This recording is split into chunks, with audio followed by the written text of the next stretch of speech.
Hey everybody, this is Marian Cowagowan. And this is David Owen. And this is You Show Me Yours, the podcast where a married couple talks about the movies and television that they loved before the first date. And today, I was made to watch Event Horizon. As part of the Spooktacular. Ooh. Surprise, Event Horizon is the haunted house movie. If you were here for the last episode, at the end I talked about maybe 13 Ghosts, maybe something else. Originally, our local theater is playing some movies in the theater. We're trying to get to at least one for this podcast. But we were going to do Event Horizon, but the timing just did not work out.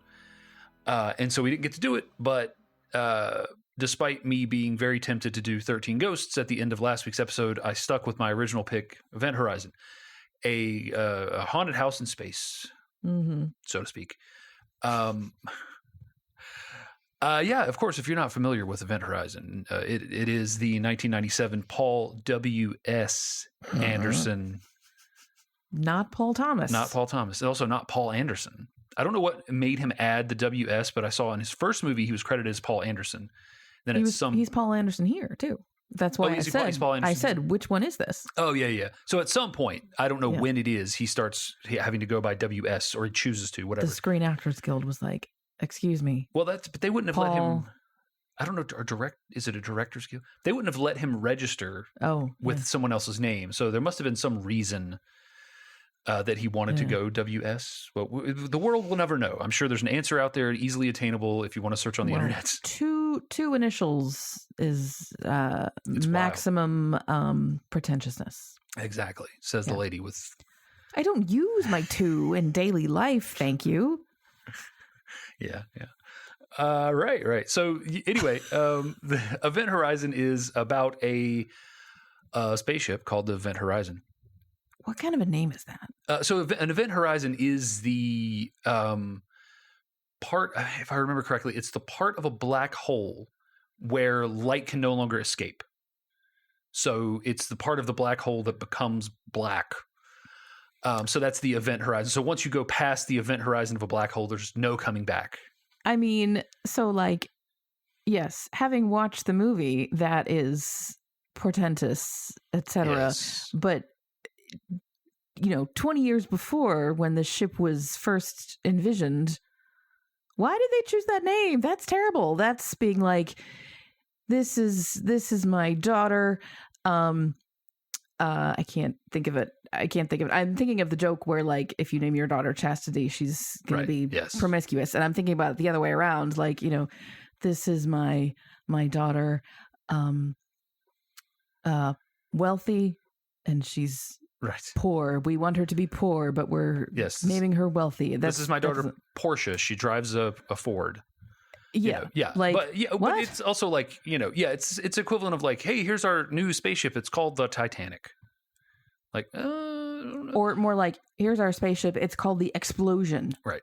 Yes. So I would say the Event Horizon is a subtle nod by the creators of the ship, Dr. Weir, to the true nature of the ship. Okay. So you get a quick recap, basically like, humanity comes together and we start to explore space. The movie takes place in 2047. And in 2040, the Event Horizon is launched. And what is publicly known about the Event Horizon is that it is experimenting with faster than light travel. That it is a experimental ship that is basically trying to get us further into the stars. And publicly, in 2040, when they go to do the first test, the Event Horizon disappears off Neptune and is not heard from again until its distress signal is picked up in 2047. And Dr. Weir, along with a group of kind of space rescue specialists and rescue and recovery specialists aboard the Lewis and Clark, are tasked with going to check it out. I don't know enough history to know if that is a joke, but I feel like Lewis and Clark returned, so maybe it was, if it had been the USS Donner Party, that would have been, something like that. If we're gonna have all the names mean something, but anyway. So and in the sort of the intro, we see we get our Alien style, which you haven't seen Alien. We'll correct that soon enough. We get the Alien style. Look at this bunch of roughnecks. Let's get introduced to this rowdy crowd. You know, and this happens in a lot of movies that have a sort of an ensemble cast. So we get an introduction of all the characters, and Weir explains what's going on. And when he tells them we're going to salvage the Event Horizon, they're like, bullshit. This is not like that ship blew up or whatever. And he's like, no, you know, here's what happened. What was made public was that it was experimenting with a new type of drive, and it had an accident off the Nippet. What actually happened is the unbeknownst to the public, the ship was actually experimenting with faster than light travel using essentially a black hole. Star Trek fans think of the wormhole in Deep Space Nine, to basically connect 2 points in space. And he does the thing where he takes the piece of paper and he puts the pencil through it. So what that made me think of was you've never seen any of the Wrinkle in Time as a kid, but I saw the movie that was out when I was younger. We read the book in school and watched the movie. Neither of the movies that I've seen are very good. I think you can't capture it in a movie. But anyway, their thing of time travel is tessering, and they explain it as a wrinkle in time, like you fold up the universe, and it's the same kind of thing. And I was watching this knowing that things were going to go bad, and like, oh no, now this is ruining a wrinkle in time for me. Oh no. Yeah. Anyway, so so Weir explains that what actually happens with the ship is that it uses this very specific set of magnets and gravitrons and whatever to create a mini black hole in its inner core. And then it uses that black hole to connect 2 points in space. And basically then the ship goes through the black hole and it comes out on the other side of space. So when they first go to test this, they fire it up, they go into the black hole, and they disappear. They don't come back. They're never heard from again. Pause for a second. So you were saying, so Weir's explaining all this to the people, and you were saying that he designed the ship, and you're saying that in him naming the ship Event Horizon, this was like he knew it was a wink. He knew what was up from the beginning, at least subconsciously. No. Oh, okay. No. What I mean is naming it the Event Horizon is a subtle clue that it uses a black hole because he's naming it a black hole term. Okay. Right? Like it would be like having your perpetual motion machine called, a carburetor. Like it's a little wink and nod, or like magnetron. Like it's a little wink and nod to the fact that there's actually a motor in this running it. It's like it's this subtle nod to the idea of a black hole, which is not the public facing information. Okay. It is Weir's way of saying, we're calling the Event Horizon. And if you know what an Event Horizon is, you know it has to do with black holes. And the way the ship actually works is it makes a black hole. Kind of like Soylent Green is people. Right. No? Wasn't that... Soylent Green is people. Yes, no, I know. But it wasn't Soylent that nor like... green is a hint to it being people. Wasn't that like a cheery slogan or no? No. Oh, okay. That's the part at the end where Charlton Heston runs out and he goes, "It's people! Soylent Green is people!" Okay, clearly we need to add that to the list then. Yeah. Okay. Well, never mind. I'm going to stop trying to make metaphors. The whole idea of Soylent Green is nobody knows it's people. Right. That's the twist. Yeah, but okay. So I don't. Yeah. I've never seen Soylent Green all the way through, so maybe they do use the slogan "Soylent Green is people." I thought it was like, what makes Soylent Green special is people. That's what they think they want you to think. Maybe you mean, maybe. But okay. Anyway, let's go with that. We'll go with that. Anyone who's seen Soylent Green, let us know. And tell me all about that we're both wrong. Yeah. About Soylent Green. So the Weir is explaining it to the zany bunch of space jockeys here. Our space jockeys, let's just run through the space jockeys real quick. We've got Miller, played by Lawrence Fishburne.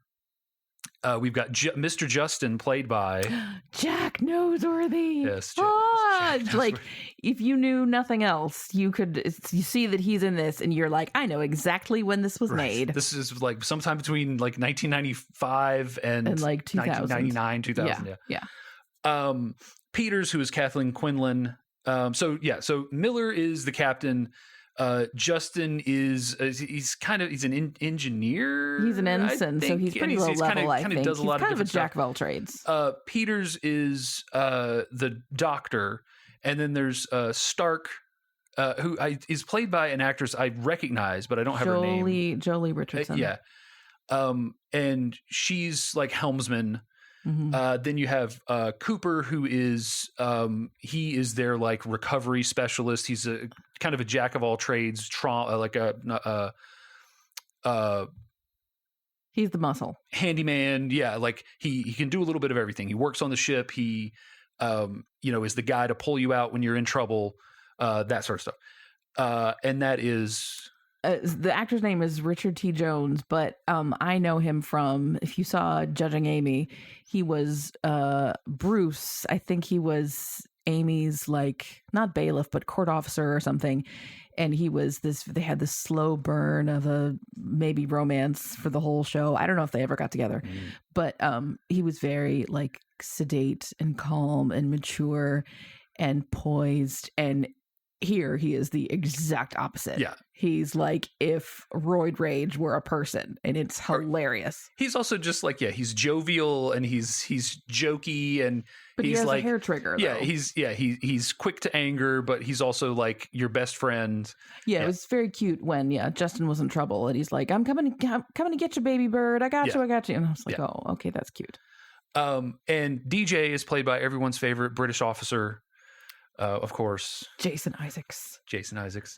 Took me a long time to not see him as a villain. I have to say.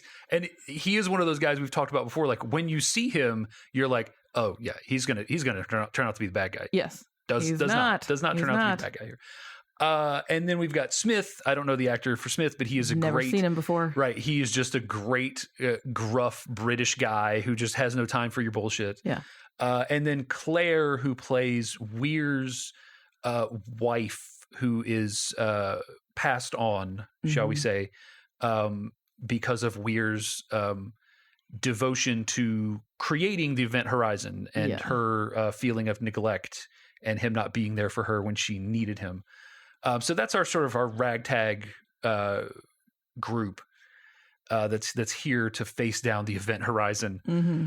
And so, it gets started pretty quick. That's one of the things I like about this movie is they give you that little bit of intro where you're seeing the camaraderie, you're seeing the sort of the jokey relationships, how everybody is protective of Justin, and Peters is the mama bird because she has a son on back on Earth waiting for her, and she wasn't even supposed to be on this mission. Mm-hmm. They make it very clear that the Lewis and Clark crew were pulled off of leave to come and do this mission because they're the best, but also they're not happy about it.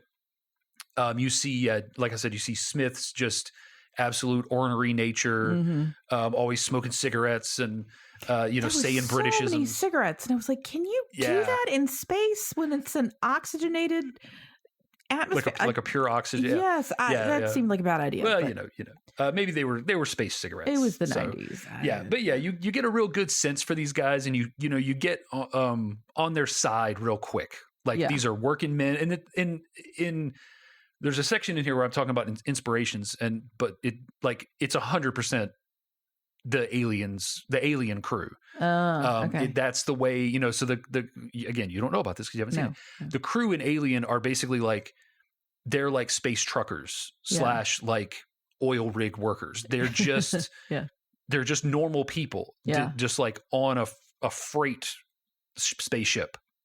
Like they're not space marines or anything. Like they are just a bunch of ornery dudes, horny dudes and sassy ladies, and you get some real camaraderie with them in the early parts of that movie that really bonds you to those characters. And I think Paul does a great job here. I think he's got a writing credit. I'm sorry, WS You're does a on great first name basis with him.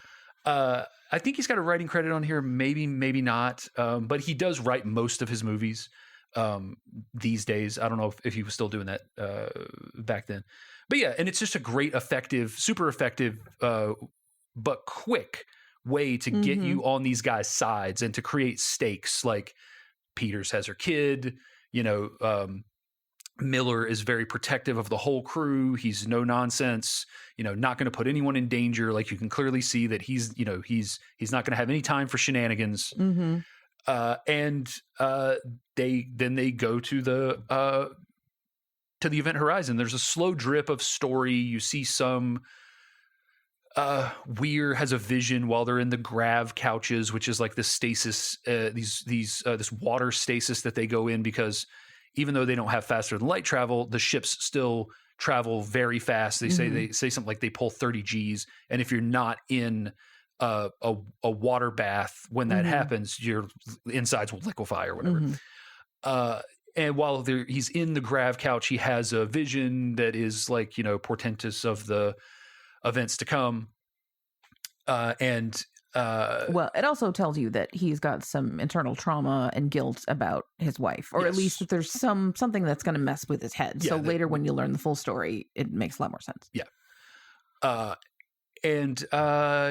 When we get out and we get right into it. We get into the ship. They start the salvage process, and then everything slowly but surely goes off the rails, or it goes off the rails pretty quickly. So like the inciting event is that they get to the ship. There's like scrambled life signs. They can't figure it out. It's readings are off the charts, but they're not anywhere. They're not localized to anywhere. They go in. They find a frozen dead crew member floating around in space, along with like very early poor CG bottles and stuff floating around in the corridors. And there's a lot of good jump scares. Like, like someone is framed, so you see a hand appear on their shoulder, and they jump, and I jumped too, and it's just a disembodied glove, and they bring up the tension real fast. It's good stuff. And then they get you get right down to it. Justin is sent to the to the core. By himself, by the way. He's the engineer. Well, as soon as they sent him by himself, I was like, okay, so bye-bye, Mr. Justin. So like only three of them go initially. I think 3 or 4 of them go initially. So like they split up. Yes, right. They split up. You go to the bridge because they're trying to restore power. They're trying to restore gravity. And they're trying to check the ship for safety. I'm just saying, anyone who was not in a horror movie would know that was a bad idea. But anyway, my favorite part is like when he gets to the core, like it is so obviously evil. Like he opens the door to the core, and to get into the inner core, you have to walk on this piece of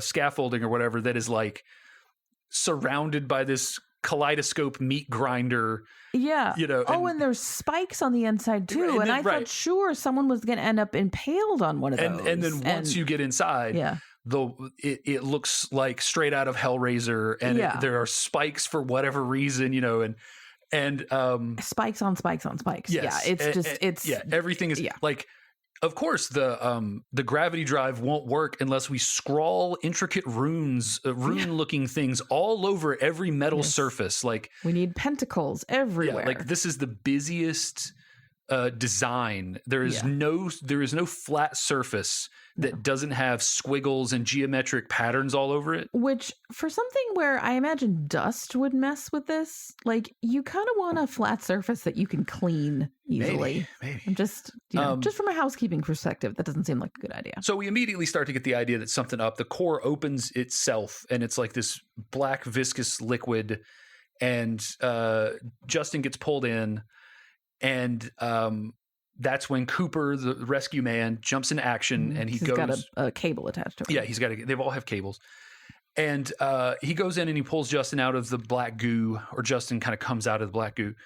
And then a gravity surge comes out of the core, and it messes up the Lewis and Clark. And now we're set for the rest of the movie. The Lewis and Clark is disabled, and Weir is like, oh, we could go on the Event Horizon.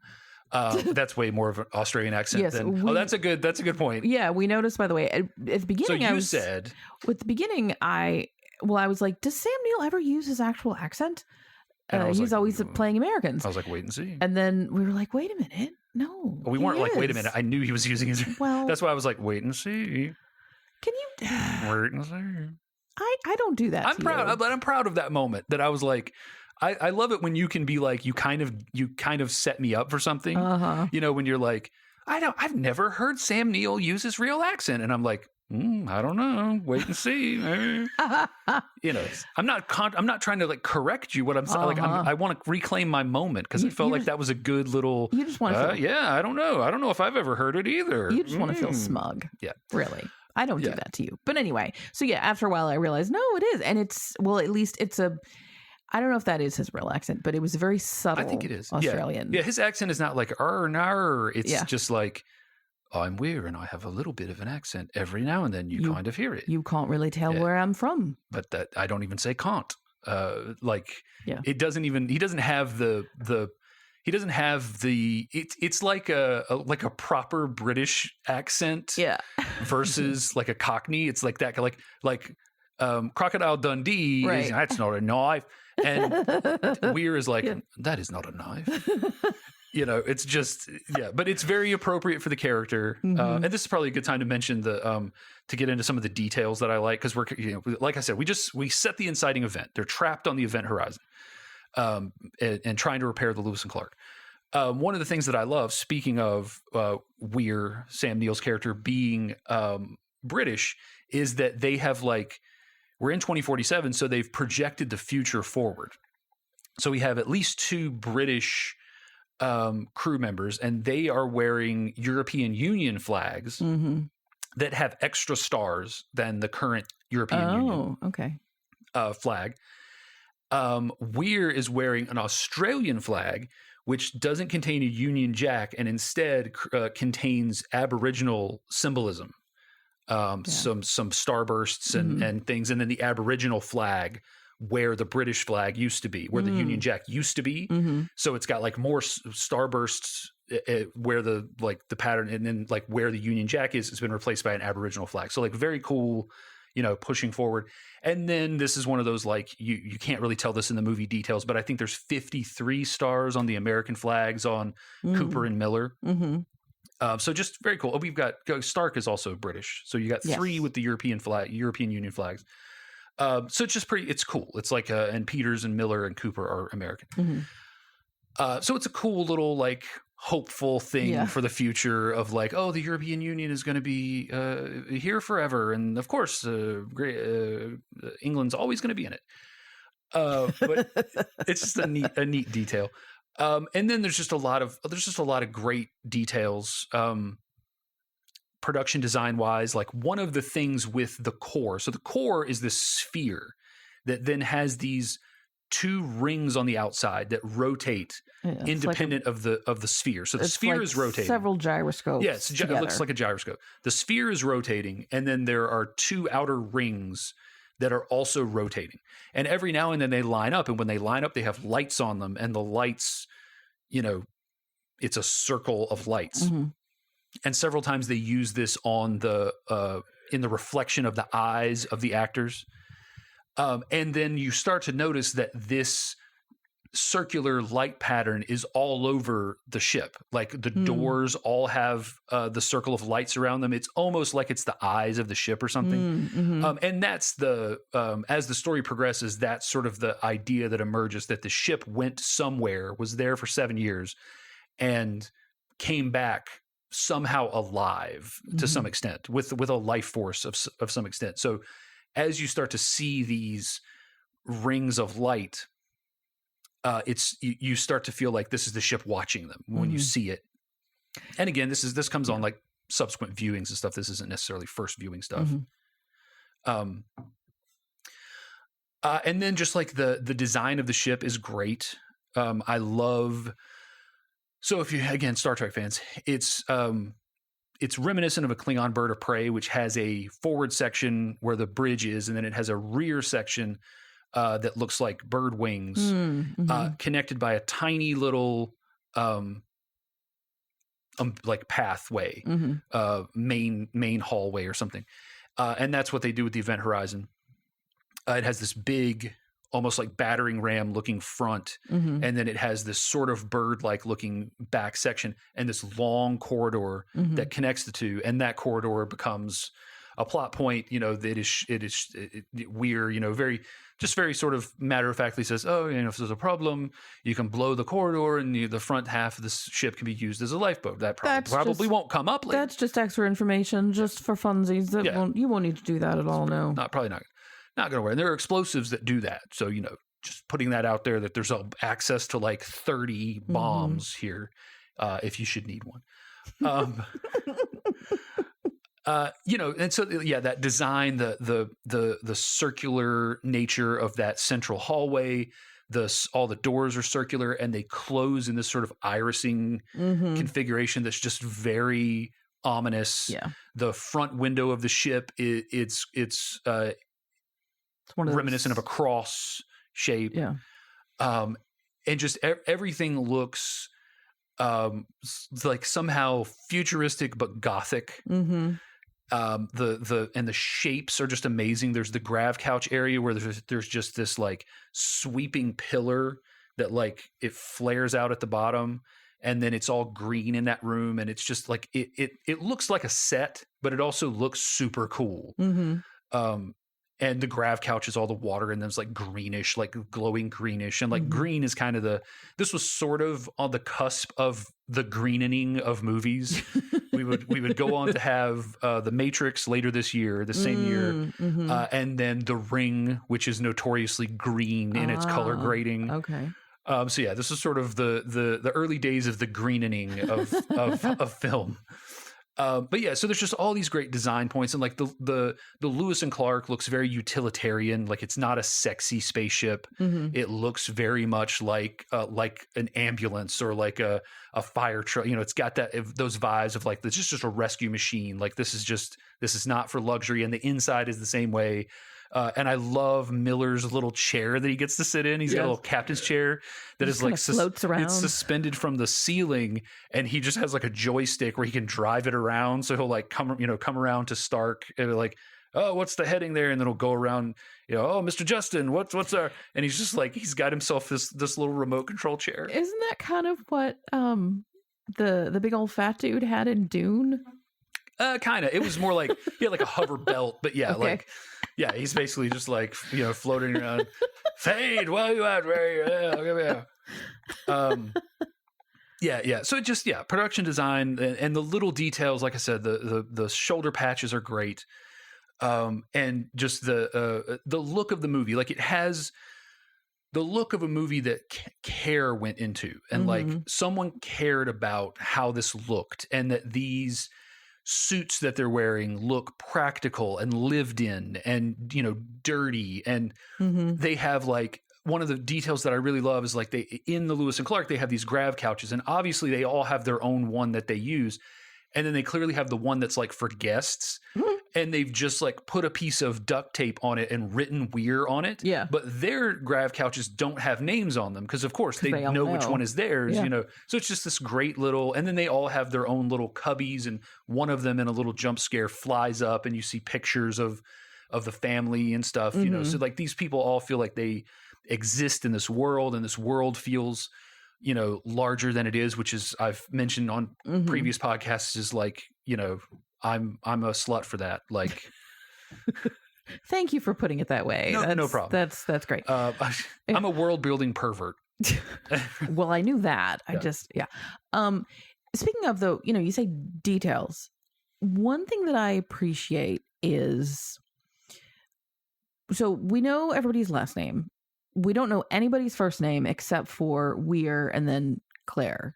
But the actual Lewis and Clark crew, they just have last names. And there's a couple of characters, the way that they're played, that they feel very masculine or feminine. But I don't think there's hardly anything in the script that makes them need to be masculine or feminine. There isn't a lot of, everyone is sexually harassing the skinny, pretty blonde, or the mom figure I don't know, suffers excess guilt because I mean, like she feels bad about leaving her son because he's disabled, but like I hope any parent would, you know. Yeah, and then the Cooper is kind of a frat boy, but you could have some of those personality traits in a woman too. And there's not, it's not super gendered. Like I think you could swap the genders of all these and it would still work. Yeah. It would be different, but it would still work. Yeah, there's the slightest bit of a thing between Cooper and Stark, but it's just like, you know, he says, "Do you want something hot and black in you?" And she gives it right back. You know, like so it's that kind of like there's this one little moment of like sexual tension, and you can tell that that's just something that they joke about. That's true. I forgot about that. And but it's also, not even. But that could be Cooper as a female and Stark as a man, and that joke could go the same way. That always that fits with his sort of fratty personality. But you're right. Yeah, it doesn't. It's remarkably little gender in the characters, which I like. Yeah, and I think it doesn't, and there's no like, you know, there's no will they, won't they attempt at anything. Yes, well, and I've talked before about I hate having romantic subplots shoehorned in where like I really didn't need a rom-com in this movie, and there is absolutely none of that. So great. Yeah, and it's great the details of like how they lay in Miller's personality. You can see like so when they first dock. Weir is immediately like, I've got to go. I've got to be on the first group that goes. And Miller's like, no, this is my ship. I'm in charge of this. This is how it goes. We need you on the bridge telling us, you know, walking us through this stuff and we will clear it. And then we will get in this, like, you know, you get this, like you very concisely get this personality of his and this dedication to keeping everybody safe. And later on you find out why.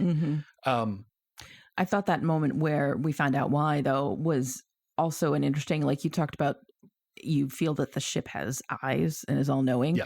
You know, he tells DJ the story of early on a mission, he had to leave a man to die, to be burned alive for whatever, you know, like I guess we're meant to think that it was warranted. That was the best of several bad decisions. Yeah, there's a point where it's like, we just can't. If I open this door, because he says that he asks DJ, "Have you ever seen fire in space? It just flows like waves, like water." And so you get the idea that like if he had opened the hatch to let this guy in, everybody else, the fire just flows in and kills everybody. And he's clearly been racked with guilt, and he says, "And I've never lost anybody since." So you understand why he's so concerned with everybody's safety, but also he says, I never told anybody about that ever, but the ship knows. So like it's getting in their minds, and he hears the guy's voice calling to him. Yeah. And then later has a vision of him too. So I thought, that reveal of that element of his personality also is a way to build our view of the ship as a separate character with malevolence. Yeah, that the ship wants them. It either wants them broken, and you get the idea that like this is what, you know, what this. So Weir says that the place that the ship went and has been for 7 years is a dimension of pure chaos. It's likened to hell, but he's like, it's beyond that. Like it's beyond you like whatever you imagine hell is, this place is so much worse. And you get the idea that it's this, like, how do you drive people crazy? Like you have to know their like inner mind. Yeah. And whatever came back with the ship. Yeah. And they can't trust anything that they see or hear or. Yeah. And it's not always as simple as, some of the movies, the trope is like, just close your eyes and say it's not real. And then it'll go away. And it kind of works that way. But the entities, the manifestations seem to have some real level of power, because Miller says after encountering the burning crewman, like, I could feel the heat. Now is that it's in your head and it's making your body sense the heat, that kind of thing of like the experiment where they have a fake hand and in your real hand and they just keep tapping, they keep tapping it with a hammer, and then, and they tap your hand with a hammer, they tap the fake hand with a hammer. And then eventually they hit the fake hand with a hammer and you think your real hand gets hit. Yeah. That kind of thing. Yeah. Like your brain can make you feel pain. That kind of thing. And I think it kind of zeroes in on, I don't want to say the weakest links, but it pretty clearly zeroes in on Peters, who's the one whose child is still the most likely emotionally distraught one. Yeah. And she sees him in one of the hospital beds, injured and he's got terrible sores on his legs or something. And then later she sees him and she chases after him, and this sort of specter that is pretending to be him leads her into falling down a pit. And, so, and you sort of get the sense that they all would have been dispatched that way if they had, these easy ways to get in. Yeah, that it's easy, Justin is whatever. Mm-hmm. Yeah, the Peters is, she is there. So Peters is like the main one that the ship kind of gets, the other stuff is like Smith dies, Smith and Stark die when Weir blows up the Lewis and Clark later in the... Stark doesn't die. Smith and Cooper gets knocked off the ship. Yeah. But you can see its effects, like DJ, there's a point where he's Cooper is it Cooper? Somebody's going ballistic, and DJ grabs them. It might be Smith. Smith is going crazy. Oh, yeah. And Smith grabs him and holds a scalpel to his neck. Yeah. And and they're like, "Hey, drop the thing." And he's like, "Oh, so you can tell that it's getting to him behind the scenes. He's not letting on. He doesn't ever share a story of like, I saw this. Yeah. We're never really shown. I think he gets into a couple of the shared hallucinations or whatever. Mm-hmm. But yeah, he never has his own little plot thread of like, hey, I have this demon. Yeah, you don't ever learn what's going on inside his head. But what's interesting too is early on they specify that they don't like the air purification system is not working, and they bring on what scrubbers they call them. CO2 scrubbers from the Lewis and Clark. From the Lewis and Clark. But those will only work for X hours. Yeah. And at some point Stark says, "Oh, the air tastes bad because there's CO2 in it." Yeah, it's building up. Yeah. And so there is this implication.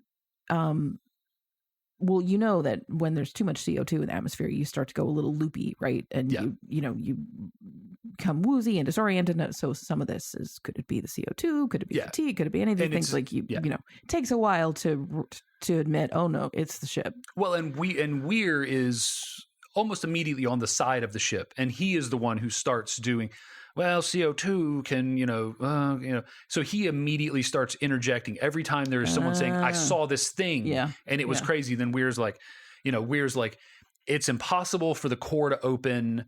But maybe if a gravity wave did escape the core, it might have looked like Justin appeared out of nowhere. Mm-hmm. Maybe it's possible that CO2 is causing. So like he is, whether he understands it or not, he's immediately being used as a tool of chaos by the ship. Okay. And because he has, of all the people, he has the easiest trauma to exploit with Claire, who, like we said before, we find out that because of neglect, she did a thing in the bathtub. Are you not going to say it? I try to be sensitive about that kind of stuff. All right. She chose another path. And so he has the easiest, and essentially the ship convinces him that it's her. Mm-hmm. And there's some great moments in the different hallucinations. The guy on fire is a great look that harasses Miller. Claire always has no eyes, and there's this theme of like not needing eyes. Weir eventually claws his own eyes out, and then the ship somehow resurrects him after he's pulled out of the ship from a decompression, and he's got all kinds of crazy cuts all over him. Sliced up like a ham, but he's got his eyes back. So. Yeah, but he's got his eyes back somehow. But yeah, Weir is kind of a constant agent of the ship, whether he realizes it or not from the very beginning. Like we see even before he's on the Lewis and Clark, it's kind of starting to work on him. Like just the fact that it's somehow, because it's back, there's a connection between him and the ship. And because for him, in his mind, he neglected Claire because of the ship, then lost everything, including Claire. Like not only did he lose the ship, he lost Claire. Now there's somehow this chance to get both of them back in some way, and that's what the ship is exploiting. Yeah, and he has this hallucination of seeing Claire while he's in the stasis pod. Yeah, he imagines that he's awake well before anyone else, and goes out into the ship's bay, and Claire is sitting there, be with me or whatever, without eyes, and then freaks out, and then he's waking up, and everyone else is actually getting out of the stasis. Yeah. So this movie is, I mean, there's a lot to talk about. There's with this movie, if we wanted to, but I'll try to keep it. If I wanted to, but I'll try to keep it brief. Like we were saying before, inspirations for this movie, haunted house in space, the camaraderie of the crew of aliens. There's a lot of Hellraiser vibes in the sort of evil dimension that it goes to. And this movie was actually pretty instrumental in inspiring a game series called Dead Space, which has basically outright said, like, we saw this movie and thought it was cool. Mm-hmm. And Dead Space is a game where you play as sort of a maintenance guy who finds himself on a evil space station thing, and he has to go through and like there's a certain point where Miller uses sort of like a rivet gun, or like a repair gun that shoots like rivets and stuff.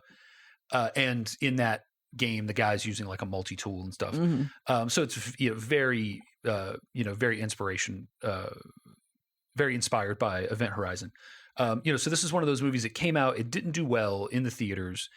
It had I saw it in the theaters and just loved it. Like, I was like, oh, this is amazing. It was like, I got all this like Hellraiser vibes, the haunted house in space thing,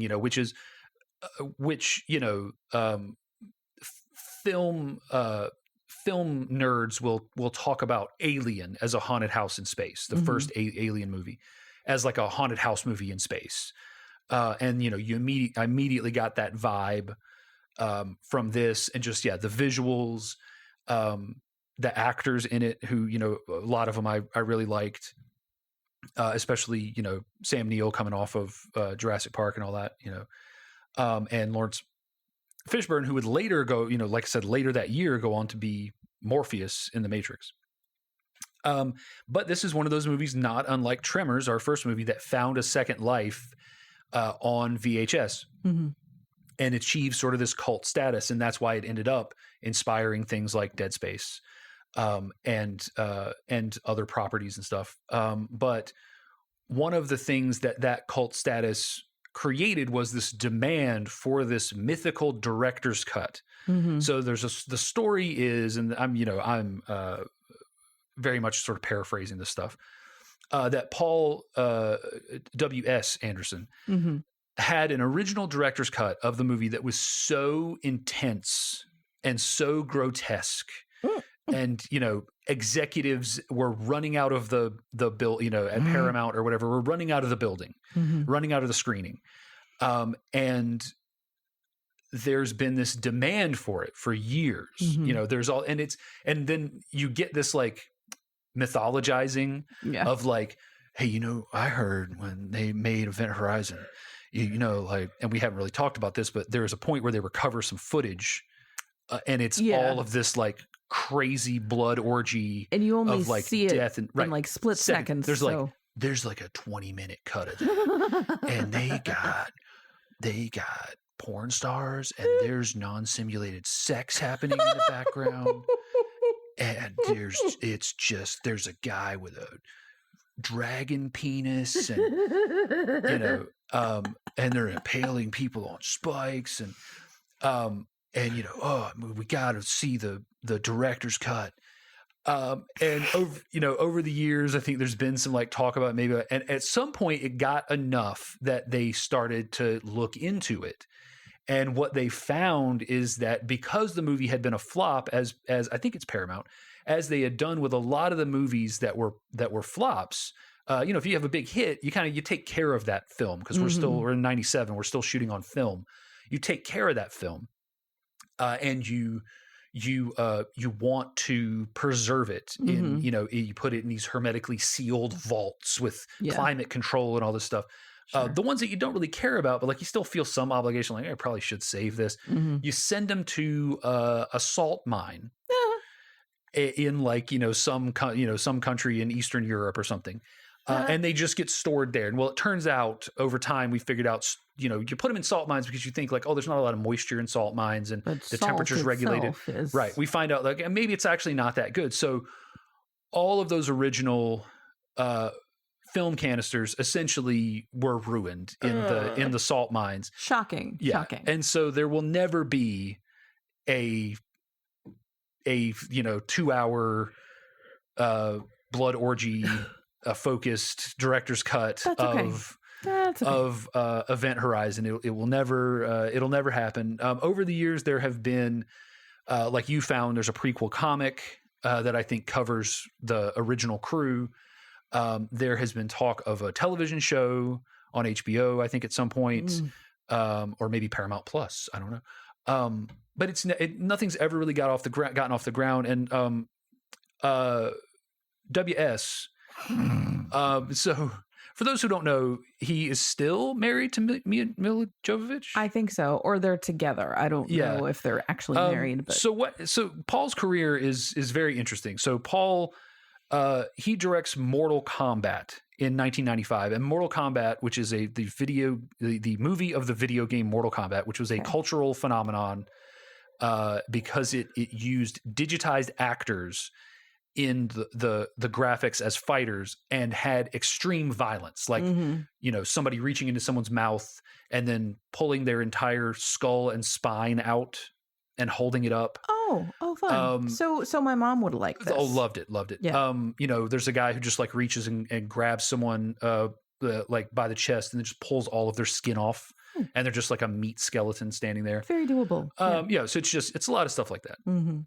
Blowing up. There's a guy, the lightning god Raiden blows up somebody's head with lightning. As you do.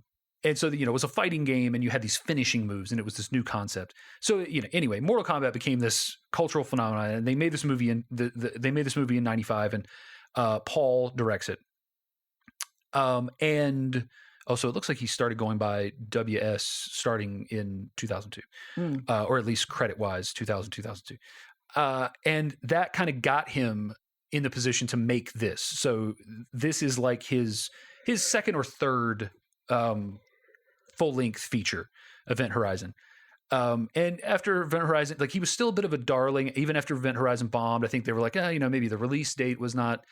Well, maybe we didn't release it at a good time. I don't know. So he got he got the okay then to make the movie Soldier, which I love Soldier, but it is also not a great movie. And then in 2002, they're like, Paul did a really good job with Mortal Kombat. Really loved it. There's this other thing that's happening, Resident Evil.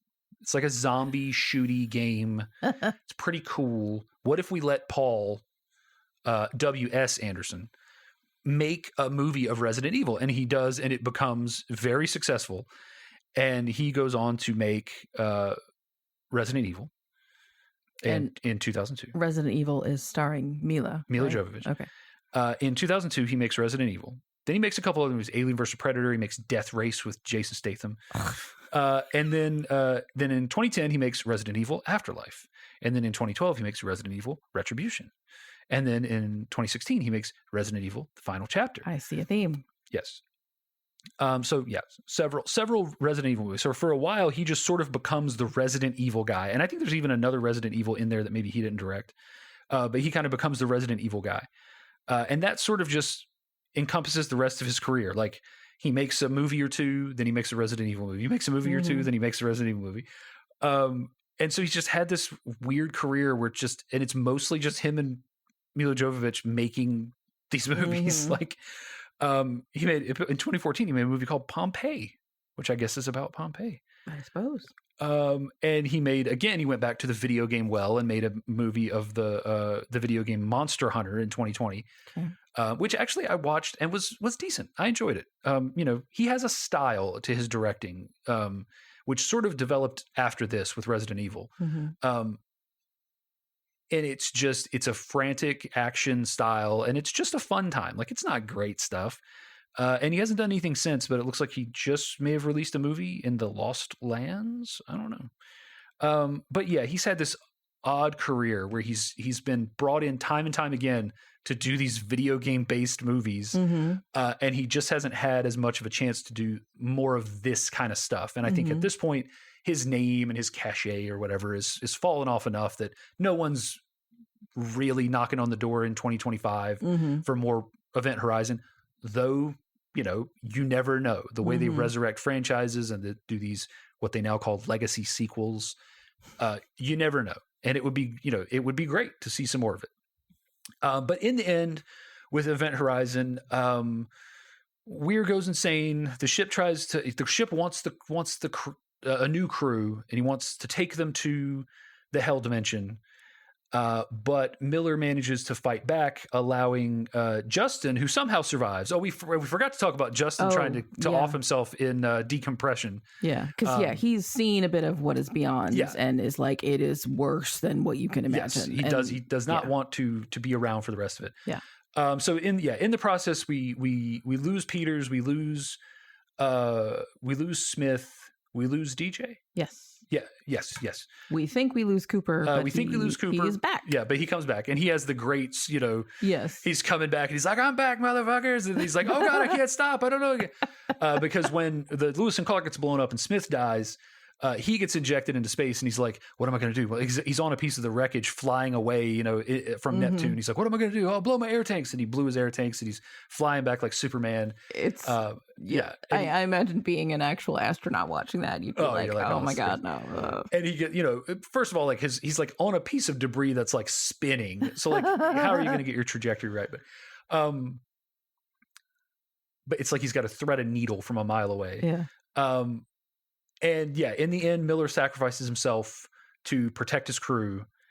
Stark and Cooper and Justin survive. And they're in the stasis pods, and we get a thing that says, 72 days later or whatever. Yeah. And they apparently have come back close enough to Earth that they hit their emergency beacon, and they're a rescue ship. They blow the central corridor, and they use the front half as a life raft, exactly as Weir had offhandedly mentioned before. Right, it's Chekhov's escape plan. And so then, just as we did with Weir in the beginning, Stark has a nightmare of. She imagines getting out of the thing, and then and Weir is the person that comes to save her. There's a rescue crew, and he's like, "Don't worry, you're safe, and he's got for some reason this rescue crew guy has a flip up mask, and he's like, "He's safe, you're safe," and he flips up the mask. You're with us now. The carved ham face, and he's got and she screams and blah blah blah, and then cut to she's there with everybody and not Weir, and everyone else is comforting her, and she's fine. Or is she?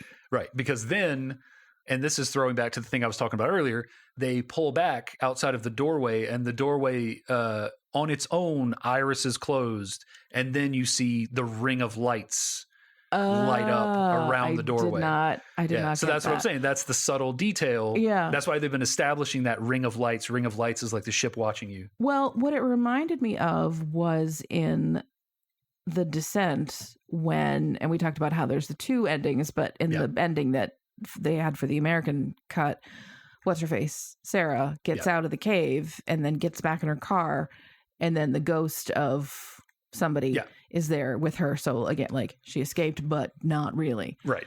And so there are worse fates than dying. Yeah, versus the international ending where she wakes up and she's still, that's all been a dream. Yes. Escaping has been a dream. Yes, but and for a second, I thought it was going to be, this crew comes to investigate what happened, and they get sucked in, and it's just the Event Horizon is just vacuuming up crews every couple years, just and going through them like jelly beans. And I think that's the in part the idea that, like, if the ship was alive, then this part of it that you used as an escape pod was also alive. Yeah, and maybe the power of the ship, the true power, maybe came from the gravity drive section, but because the most shenanigans seem to happen sort of in proximity to the gravity drive. We see the back part get sucked into the black hole, by the way. The quarter is blown, but the the idea being, like, this is here's some sequel bait for you. Like, here is there's also another sequel bait, which a lot of people I've seen online theories of, but let me finish this thought first. But this idea of, like, if the ship was alive, you didn't really escape it. And again, that's why I say this, the the like evil jaw iris door closes with the spikes on it, and then you get the light around the door, which to me is a subtle nod of like it's still there, it's still alive. The other and this is like akin to the Barbasol can in Jurassic Park, you know, where Newman has the embryos in the shaving can, and when he gets done in, the shaving can drops and gets covered by mud. And, you know, there were people who were like, that's your sequel right there. Somebody digs that out, you know, and other people were like, well, you said it only had 72 hours of coolant. Like, yeah, but it's going to be buried, so it'll be fine. It won't, you know, the embryos won't spoil and they'll find them. And then that wasn't even, like when they came back for the other movie, they were like, hey, they just had another island full of dinosaurs. That's the test island where they test out the dinosaurs before they put them on the big island. You know, like... They're not even like, haha, we seeded this thing, and then we just said, fuck that. There was always another island full of dinosaurs. That's just really a good life plan. There's always another island. And guess what? They made pterodons on that island. They got pterodactyls on that island for some reason. And now William H. Macy is fucked. I don't know why that's funny. So that was the the end there with the light, everything. Obvious sequel bait. But the other thing that I've seen mentioned by at least a couple of people is, so Weir takes one of the explosives to blow up the Lewis and Clark, which means that the central part of the central corridor, so there's 8 sections. Yes. So let's say like section 5, right, can't be blown up because there's not an explosive in section 5. Yes. Right. The detonator's missing or whatever. So even when you see the explosion, when they do the special effect, and these ships are all models. I wanted to talk about this more, but we're running out of time.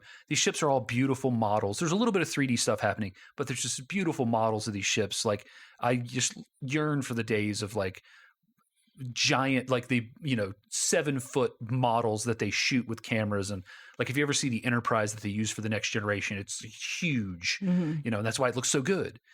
And even when they blow up the central corridor, the very middle is left behind. They do the explosions on both sides of the corridor, and there's this little section in the middle that gets left. Yeah. And people are like, that's your sequel right there. That, now cut to 2026, Event Horizon 2 is released, and it's another salvage crew, and they are salvaging that central corridor. It's scrap metal. We got it. We're going to, and then they take it and they scrap it, and, they build it into a new ship. And we're making a fort. Yeah. Yeah. And then that's your sequel. So that's that, so you got a couple of routes you could go with the sequel, but I think that ending with the door is very clearly sequel bait. Yeah. Well, I think it's ridiculous that we're going to be using space junk to make something else, because everybody knows space is our trash can. We just leave shit. You just put stuff up there. Yeah. And it never comes back. Never. Yeah. That's the rules. Yeah. But this has been Event Horizon. An underappreciated in its own time.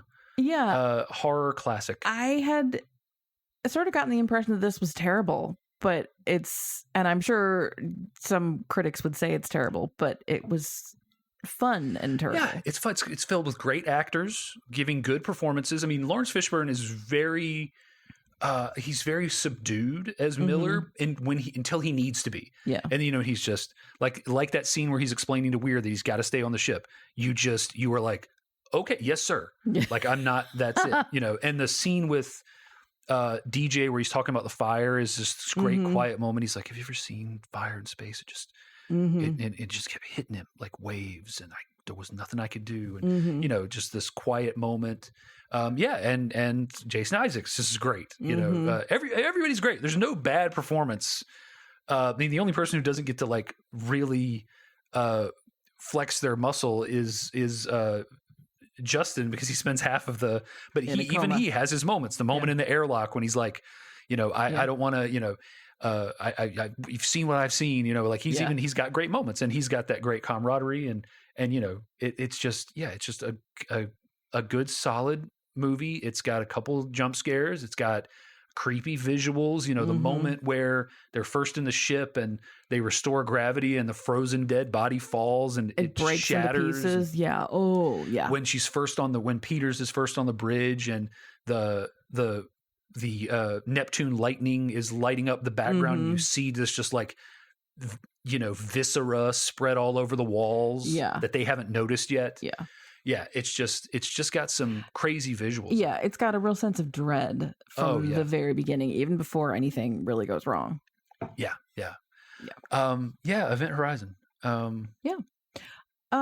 Well, folks, we would love to know what you think about this. Which actor was your favorite, and what role have you seen them in that's very different than this? And what was the thing that we were gonna? Oh, yes, Soylent Green is people. What's that all about? Yes. I just know that line, so I don't know. I feel like now I want to sub in Soylent Green as one of the movies, but I'm not going to. But my last two movies are set. I can't make any changes. We'll just watch that for funsies. As a good family comedy. Right. Anyway, let us know what you think. You can reach us in a couple different ways. You can send us an email at ysmypodcast, ysmy for you show me yours, at gmail.com, or you can find us on Facebook, same handle. You can DM us, or you can check our feed where we have links to all of our latest episodes, plus other fun things that we find. We typically have episodes every other Wednesday, so 2 weeks from today, no matter when you're listening, there'll be a new episode, except during the month of October when we have episodes every week for Spooktacular. And next week, I believe, is week number 4 of this year's Spooktacular. And what are we watching next week, Dave? 4 of 5. We are going to attempt, we probably need to plan this now. We are going to attempt to go to the theater. Okay. And watch The Thing. The Thing. John Carpenter's The Thing. Okay. And this will be filling the since this has been sort of like we're covering these tropes of horror movies this month. We just did Haunted House. Tremors was our sort of creature feature with a big monster. This is going to be the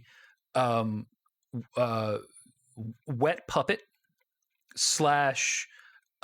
just special effects gore episode. Like every, it's not necessarily gross out like Hostel stuff. It's just, man, they made some freaky animatronics and coated them in slime, and they are gnarly looking and flopping all around. And boy, this is gross. Okay. And that's what the category. That's the exact name of the category. Okay. So we will be AKA wet puppets. We'll be watching this before dinner, not after. Yes. Okay. So John Carpenter's The Thing. Okay. Plan accordingly. Plan your meals accordingly. Okay. Well, I feel slightly queasy thinking about it now, but we'll come back with strong stomachs and watch The Thing next time. Or I'm sorry, is the full name John Carpenter's The Thing? Well, that's what I call it. Because it's based on a movie called The Thing from Outer Space. Okay. So people call it The Thing or John Carpenter's The Thing. Well, anyway, whichever name you use, we'll be watching it. In the meantime, this has been You Show Me Yours. Thanks for listening. Bye. Bye.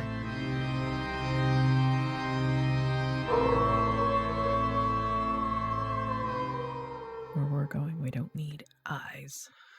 Yes. I feel like Robert Zemeckis needs to, or whoever wrote Back to the Future needs to file a complaint about that line. It's fair use.